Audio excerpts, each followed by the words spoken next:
calling for a 3-month masking mandate to end the pandemic. In August 2020, the Democrat Party nominee Joe Biden and his running mate Kamala Harris had said it's not about your rights, posing it as your duty to mask in communal responsibility.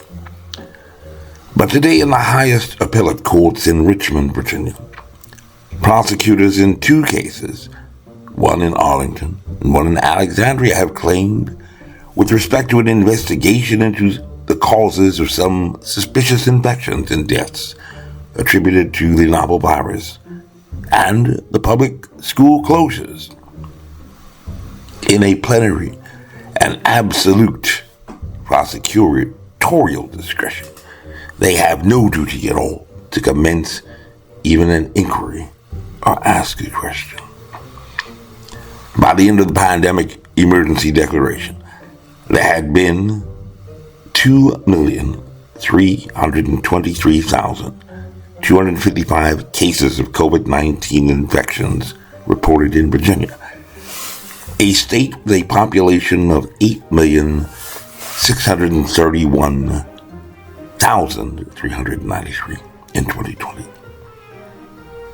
half of whom broke records in the 2020 election despite the pandemic.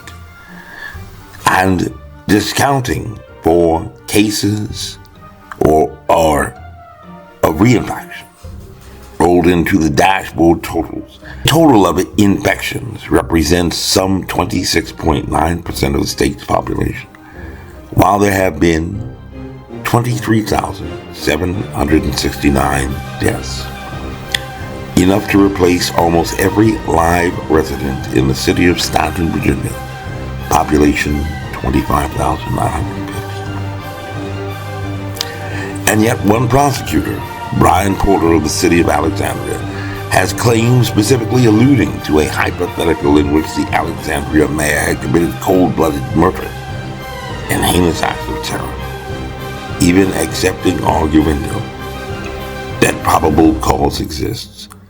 No court can compel or order the Commonwealth attorney to charge anyone. No court can order a Commonwealth attorney to charge anyone.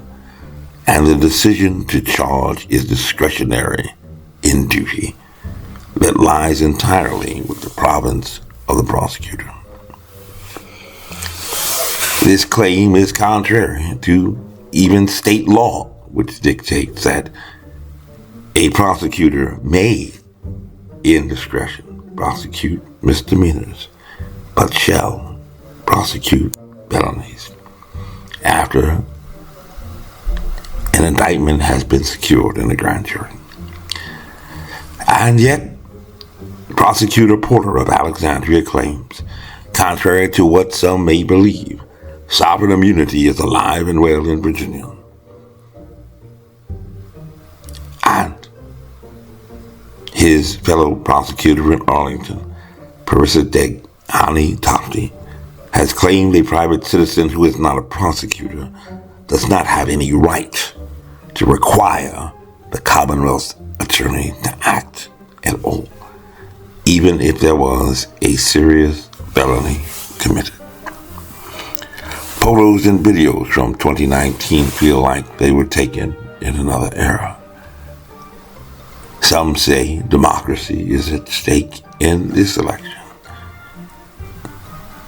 while matters go unreported in the courts. And by the first anniversary of the pandemic emergency declaration, according to the President, Joe Biden, reaching for a card he kept on the back of his clipboard, and had noted that 527,000 American deaths have been attributed to COVID-19, more deaths than both world wars, the conflict in Southeast Asia, and the terror attacks on 9/11. He had stated in an address to the nation that we were hit with a virus that was met with silence and spread unchecked.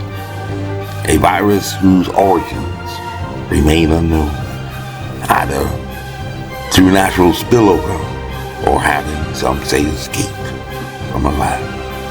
and denials for days, weeks, then months led to more deaths, more infections, more stress, and more loneliness. In a pandemic where, while it was different for everyone, according to the president, we all lost something. And the president, Joe Biden, had said, "We know what we need to do to defeat this virus. Tell the truth, follow the scientists and the science, work together, put trust and faith in our government to fulfill its most important function, which is protecting the American people. No function more important. No function more important." And after announcing the American Rescue Plan, placing the nation on what he had described, not in hyperbole, as a war footing, he made a promise that if we do all this, if we do our part, if we do this together by July the 4th, there would be a good chance you, your families and friends, would be able to get together in your backyard or in your neighborhood and have a cookout and a barbecue and celebrate Independence Day. The President, Joe Biden, with his Vice President, Kamala Harris, had assured every American that will make that Independence Day something truly special, where we not only mark our independence as a nation, but we began to mark our independence from this virus. Twice the President repeated the call, "I need you, I need you," and many Americans answered, so that today, over 85% have volunteered for at least one shot. And by the end of the first month of the pandemic declaration in Virginia alone, there had been a total of 6,621 reported cases of infection, about the size of the population of Lexington, Virginia, in Rockbridge County, 932 hospitalizations, and a total of 152 deaths, primarily amongst the elderly, a population known from the earliest days of the outbreak in China to be amongst the most vulnerable populations. By the first anniversary, the number of infections would be 89 times what it had been at the end of March 2020, swelling to 590,625. Hospitalizations would swell almost 27 times their former number to 25,061. And deaths would grow by 65 times a greater number, totaling 9,902, or about the population of Purcellville, Virginia. After the American Rescue Plan had failed, quite empirically, to end the pandemic by Independence Day, the president then decided to blame the failure on the unvaccinated and said, "This is an American tragedy. People are dying and will die who don't have to die." He pleaded, "If you're out there and unvaccinated, you don't have to die." The president had said, "This is no time to be despondent and let our guard down." And he assured the American people, "We just need to finish the job with science, with facts, with the truth."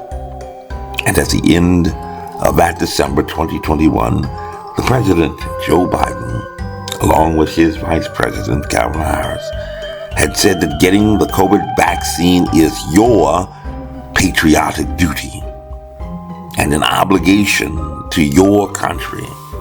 But yet one prosecutor, Brian Porter of the city of Alexandria, has claimed, specifically alluding to a hypothetical in which the Alexandria mayor had committed cold-blooded murder and heinous acts of terror, even accepting arguendo that probable cause exists, no court can order the Commonwealth attorney to charge anyone.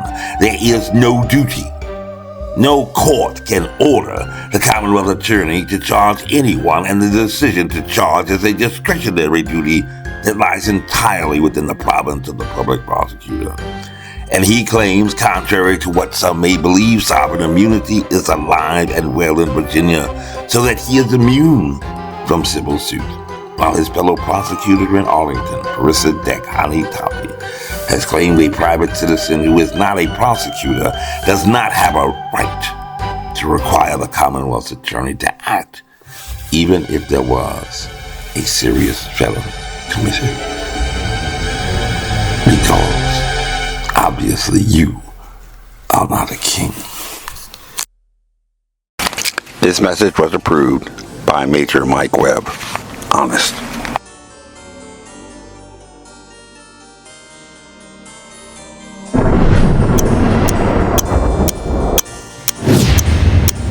This has been a Filmways presentation, darling.